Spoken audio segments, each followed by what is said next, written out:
couple weeks ago, and I saw something there that was the most impressive thing I've seen with my own two eyes. It's called the Bahubali statue. I have photos in the India folder. It's 1,000 tons. So it's as big as the biggest destroyed structures, or the biggest destroyed statues in Egypt, but it's still standing. It's in India. It's on top of a mountain. It's made of granite. That's a person. Whoa. At the bottom of it. No. Holy shit. It's made of white granite. There's, the jury's out on whether it was moved there, built somewhere else and moved there, or whether this was built at the top of the hill from living stone. But in my mind, this thing is clearly machined. It's absolutely perfect. Those ears are 5.5 feet long. Whoa. Look at the lips and the fingernails and everything. Look how crazy the precision is. It's perfect. Look at the head. So these are all photos I took while I was there. It stands, it's 60 feet tall. It's 1,000 tons. So it's the largest standing statue on Earth from ancient times. And where's the stone supposedly coming from? Well, the story is, and I actually think I believe it, the whole mountain is granite. And so in order for this thing, so that's just it poking out above the temple that's built around it. That's mad. It's insane. The story is that basically it was... Look at the leaves on his arm. That they built it out of living stone, that it's still connected to the mountain. And it kind of looks like that when you walk around it. You can see this rough stone at the bottom. But it looks very different than the stone from the mountain itself. So this is a white granite.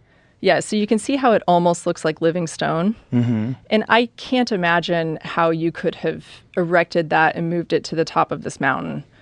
So I personally believe that it was found, it was built there, and so it's still connected. So there was a large stone that was there, Yeah. and they just went in and chiseled this statue out of it. Yep. It represents Bahubali, which was it's a Jain statue. And Bahubali was a man who achieved enlightenment by standing still for a full year. So the ant and cobra hills at the bottom, and then the vines grew up around him. Oh. So he's the picture of enlightenment. Whoa. So just look at that image. How was that built? I sat in front of this thing for 2 hours, just entranced by it. And the beautiful thing about the temples in India is they are all living temples. So they're actively being taken care of by the community. They're active places of worship. They're not off in the jungle breaking down. They're being taken care of. And this looks like it was carved yesterday. And what timeline is this attributed to? About 980 AD. And why do they think that? Because of those very unsophisticated inscriptions at the base of it. Can I see those inscriptions? Yeah, right there. Yeah. Yeah, not so sophisticated. They look really shitty. So they carved those around the base, and they said, I built this. Look how clunky those inscriptions are. This paragraph here on this thing I showed you about Angkor Wat shines a little light onto that. Yeah? Yeah, it says I'll let you read it. Buildings of temples by the Khmer kings was a means of legitimizing their claim to political office and also to lay claim to the protection and powers of the gods. Hindu temples are not a place of religious congregation. Instead, they are homes of the god. In order for a king to lay claim to his political office, he had to prove that the gods did not support his predecessors or his enemies. To this end, the king had to build the grandest temple palace for the gods, one that proved to be more lavish than any previous temples. In doing so, the king could make visible his ability to harness the energy and resources to construct the temple and assert that his temple was the only place that a god would consider residing in on earth. Interestingly, in Cambodia, all of the pyramids were the first structures claimed by the kings. So the first king built the first pyramid, the second king built the second pyramid. So what I think they were doing is they were going into this landscape and they were finding these incredibly sophisticated pyramids. And just like that paragraph suggests, they said, wow, this is the coolest thing I can find around. And they wrote their name on it. And then once all the pyramids were taken, then they started claiming the berets. They started claiming the really nice temples. Like there's a temple called Bantier Srey, which is a red sandstone temple. It's beautiful. It's one of the coolest places I've ever been. They claimed all of these places first. So all of the coolest stuff in Cambodia is the oldest.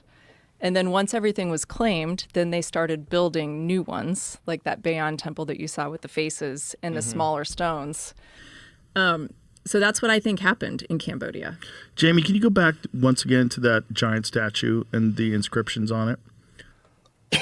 Those inscriptions are weird because it's so shitty. Yeah. Like, look how bad the lines are, how squiggly they are and broken up. And there's another photo in there of the rest of the inscriptions. They're even worse. I mean, these are actually very nice compared to the ones that are... But not when you consider the grandness of the actual statue itself. The statue is so spectacular. Yeah, I mean, look how they wrote it just up any space that they could find. Yeah. They wrote their name there. But it looks entirely different than the rest of the statue. Right. It looks super clunky. Yeah. Like, it really does. It's a stark contrast. The toe on this statue is 3 feet long.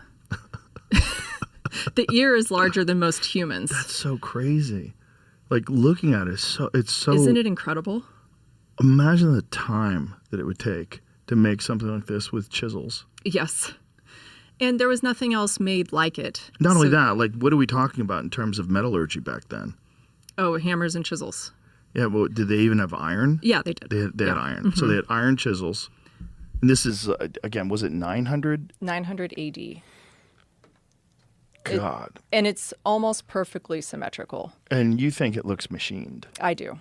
It looks very similar to the Egyptian statues. I have some side-by-side photos in the folder. Can you focus on the neck, Jamie? Go back to the neck. Because one of the things that was crazy about when you saw the image of the neck, like, look at the lines. I know.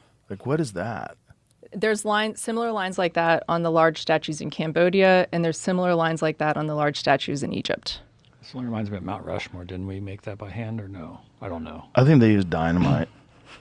I'm just scared. It's like that's the only thing in my head I can think of. No, that's true. Mount Rushmore's immense. And this is white granite, so this is an extremely hard stone. What was Mount Rushmore made I with? don't have to look. I just was thinking of it. It's like we made that 1,000 years later. That is true. That is true. Mm-hmm. But we did that with machines. Yeah, they had machines back then. Yeah. I mean, they had jackhammers. They had all kinds of stuff back then. And these were civilizations that were at war, but somehow they found the time to carve this. I'm wondering what those lines in the neck are supposed to represent. Yeah. Like, the statue's so beautiful.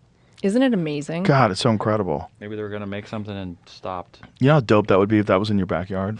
I'd never get anything done. You can see this thing from 50 miles away. It's up on top of a mountain, and it's at the peak of the mountain. So from 50 miles in each direction, you can see this massive statue just staring serenely. So it's a Gomachwara Bali statue so there's a couple of different ones. This one's the best one. So that's the third picture to the right. The one in the middle. Yeah. So that's a drone photo of it. One I was unable to get. That is crazy. It's crazy. And it's the largest ancient standing statue in the world. And very few people talk about this thing. I've never even heard of it until today. Yep. Wow. So that was probably